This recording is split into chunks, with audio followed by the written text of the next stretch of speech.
এটা হচ্ছে engine light auto flashing. So এটা হচ্ছে লাইটটি। সো এটা দুইটা কালারে থাকে, এক জোড়া একটা পেয়ার। সো এটার পিছে লাগানোর জন্য এক্সট্রা আঠা থাকে, গাম টাইপ যেই স্টিকারগুলো এগুলো। আর এটা অটোমেটিক ফ্ল্যাশ করে এটার জন্য 5টার উপরে প্যাটার্ন আছে। আর এটার জন্য আপনাদের আলাদা কোনো ফ্ল্যাশার ইউজ করতে হবে না। আমরা এখানে ইনভিল করে দিয়েছি ফ্ল্যাশারের যে সেন্সারটা, সেটা এটার সাথে অ্যাড করে দিয়েছি। সো এটা জাস্ট আপনি ব্যাটারি কানেকশন দিলে আপনার এটা ফ্ল্যাশ করা শুরু করবে। সো আমি জাস্ট দেখাই দিচ্ছি।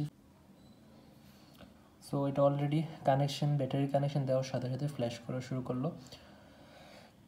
সো এটাতে অনেকগুলো প্যাটার্ন আছে, আপনারা দেখতে পাচ্ছেন। সো এটা আপনাদের বাইকের নিচে বা বাইকের মধ্যে বা কারের মধ্যে এটা ইউজ করতে পারবেন, এটা ইউনিভার্সাল। সো প্রোডাক্টটা অর্ডার করতে অবশ্যই অর্ডার নাও বাটনে ক্লিক করে অর্ডার প্রেস করুন।